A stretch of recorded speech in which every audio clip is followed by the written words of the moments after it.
Là, notre vie s'est arrêtée.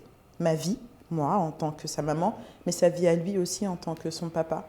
On était tous les deux douloureux, très douloureux quand elle est partie au bloc. Je me rappellerai toute ma vie. On était ensemble dans la même pièce, mais tellement seuls, dans notre peine et dans notre terreur, tu vois. Et quand elle est revenue et que tout s'est bien passé, on s'est dit non mais never, jamais, quel que soit ce qui peut se passer, cette famille n'explosera jamais. Je vais pleurer. D'accord, Ok. direct, ok. Tu commences? Bon, vas-y, c'est parti.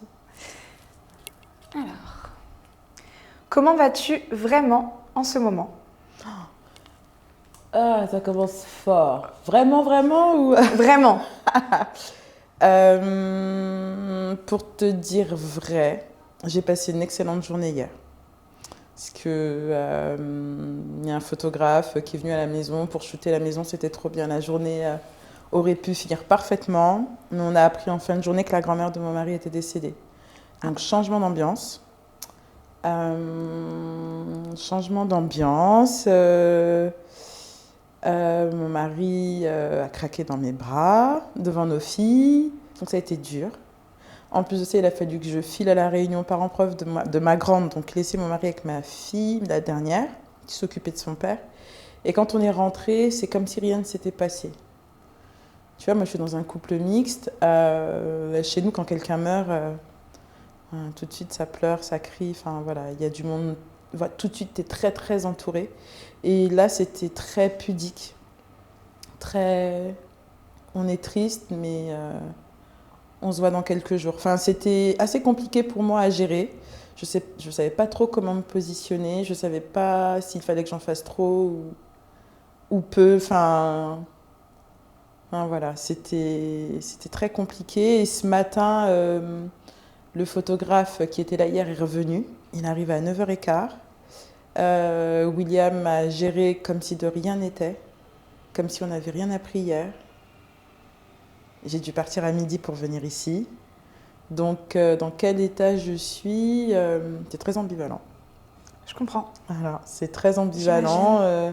Autant je suis contente d'être là et la moitié de mon corps est là-bas. Voilà. Ok.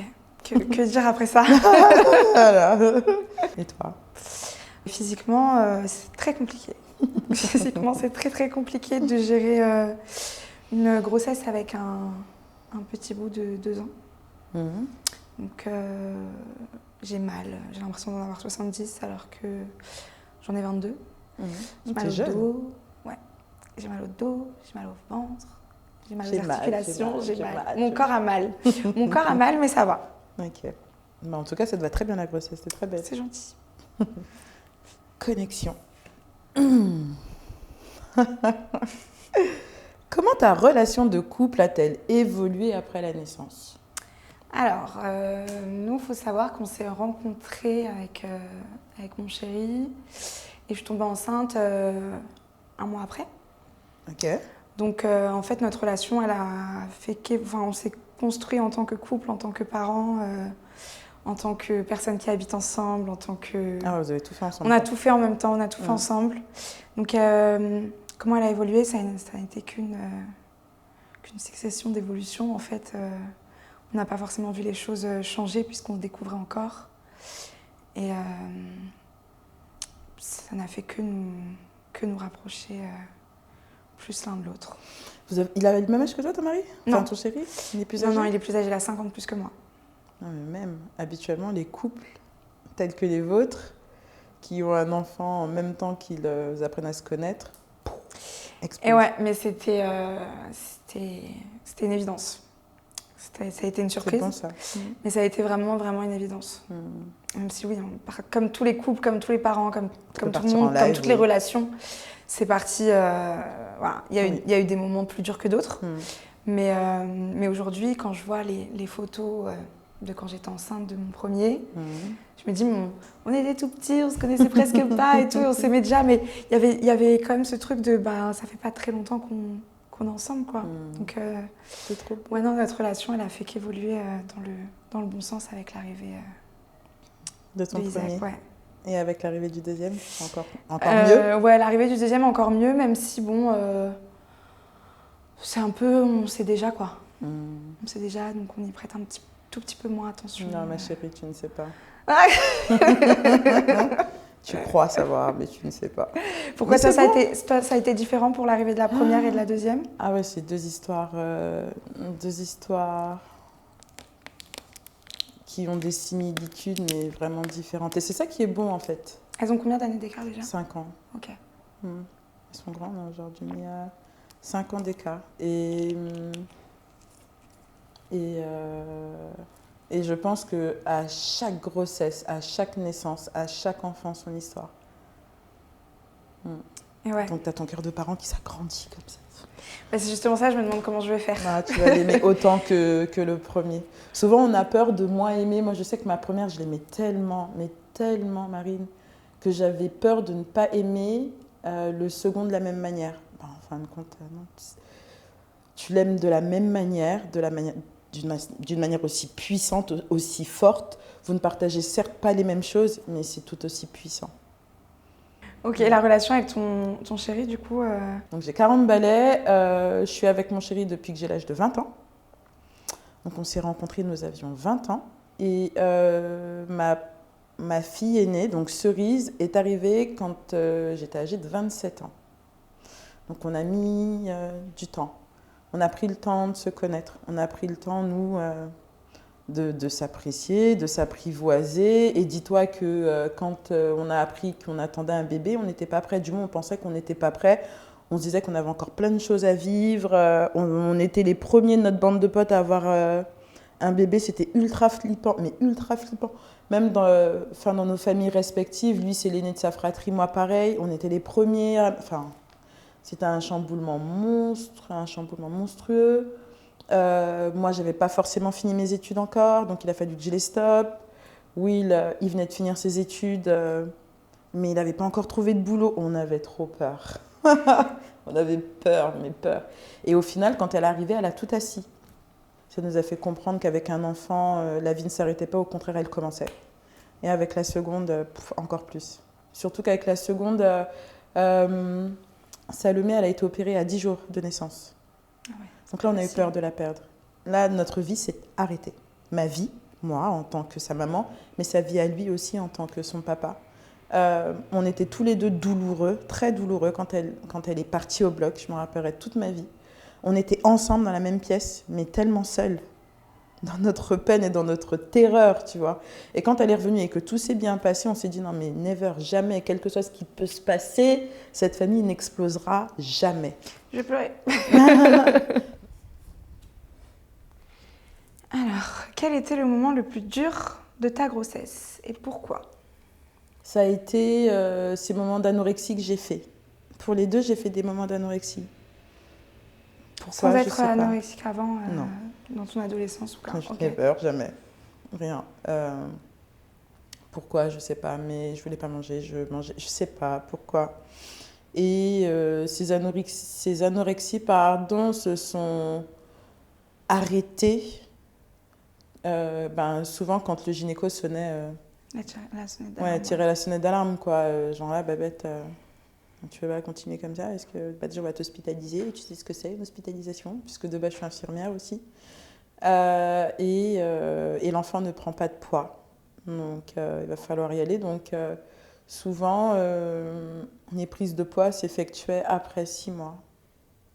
Okay. Donc, c'était souvent difficile. Et en plus de ça, le fait que je ne mange pas, j'étais ultra irritable. Dragonita. Plus les hormones, plus la fatigue. Dragonita, je sais même pas. Tu vois, il ne m'a pas quittée. Alors que, à ces 2 périodes-là, il aurait pu. Mais, la gestion des émotions, l'alimentation. Mais je pense que tout ça révèle peut-être la peur. Tu sais, je suis quelqu'un qui aime être dans le contrôle, qui aime contrôler, qui aime savoir où elle va. Et la grossesse et la maternité, tu sais pas. Tu rentres dans un train, tu sais pas où il va s'arrêter le train. Tu sais que la destination, c'est d'avoir un enfant, mais tu connais pas les différents arrêts, les différentes étapes. Et puis même après la naissance de l'enfant, tu sais pas où est-ce que ça t'emmène. Donc je pense que c'était la peur de ne pas contrôler.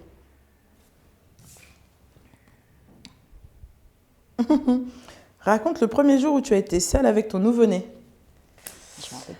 À l'hôpital, parce qu'il s'est fait hospitaliser 7 jours. Il a fait une infection urinaire. Ok. Donc, il a été hospitalisé. Donc, je pense qu'avant ça, j'avais jamais été seule avec lui. Puisqu'il y avait toujours mon chéri ou ma mère. Enfin, il y avait quelqu'un à la maison, quoi, les 3 jours après être sortie de la maternité. Et en fait, à l'hôpital, on peut dormir qu'un seul parent avec l'enfant. Donc, je pense que ça a été la première fois où j'ai été seule avec lui, c'était à l'hôpital pour la nuit. Mais c'est vrai que quand on est rentré de l'hôpital, parce que au final il y a eu des complications, on est resté 3 semaines à l'hôpital. Quand on est rentré de l'hôpital et que je me suis retrouvée vraiment seule avec lui, c'est-à-dire qu'il n'y avait pas une infirmière au bout du couloir, enfin que j'étais seule avec lui, je me rappelle que je ne l'ai pas lâché. Je ne l'ai pas lâché, mais ça pendant plusieurs jours. C'est pas que le premier jour, je ne le lâchais pas. Je ne prenais pas de bain parce que j'avais peur de le noyer. Je ne me lâchais pas. J'allais aux toilettes avec mon bébé dans les bras. Je ne me douchais pas. Il restait dans mes bras. J'avais trop peur qu'il lui arrive quelque chose. Traumatisé par le SPI Ouais, parce qu'après c'était des problèmes respiratoires, donc j'avais peur qu'il s'arrête de respirer. On peut comprendre. Et puis surtout que pendant les 2 dernières semaines de l'hospitalisation, je ne pouvais pas le porter parce qu'il avait plein de machines pour l'aider à respirer, pour regarder si tout allait bien. Et du coup, je ne pouvais pas le porter parce que ça le fatiguait trop. Donc je l'avais dans les bras peut-être 10-15 minutes. Par jour 3 fois par jour. Oh, et il fallait que je demande à une infirmière de venir me mettre dans les bras et tout. Et du coup, quand je suis retrouvée seule avec lui, je ne le lâchais pas, quoi. Je le gardais pour moi. Ça t'a fait du bien Ça m'a fait du bien. À la longue, ça a été fatigant. Alors, si tu pouvais donner un conseil à la personne que tu étais avant de devenir parent, lequel serait-ce ? Waouh, pas bête. N'écoute pas ce que tu te dis. La maternité n'est pas quelque chose de parfait. Ne juge pas les mamans qui ont des enfants dans les magasins qui crient. À chaque enfant, sa maman. Donc, à chaque femme, sa maternité. Il n'existe pas de maternité superposable à une autre. Fais-toi confiance, tu vas y arriver. Voilà ce que je dirais. C'est pas mal. Et toi ? Ça va aller. Ça va aller. Tu vas t'en sortir. Tu vas être une super maman. Et alors, c'est vrai que la personne que j'étais avant est tellement différente, mais en même temps si proche de la personne que je suis aujourd'hui. Je suis vraiment passée... c'est-à-dire que j'ai vécu la moitié de mes 20 ans pas maman et une fille de 20 ans, et l'autre moitié maman d'un petit bout. Donc ouais, ça va aller. Ça va aller et la vie est bien plus belle que ce que tu t'imagines. Ce que tu t'imaginais, ouais. Ah, pas mal aussi, hein. Je vole aussi ton idée. À la mienne, je rajoute.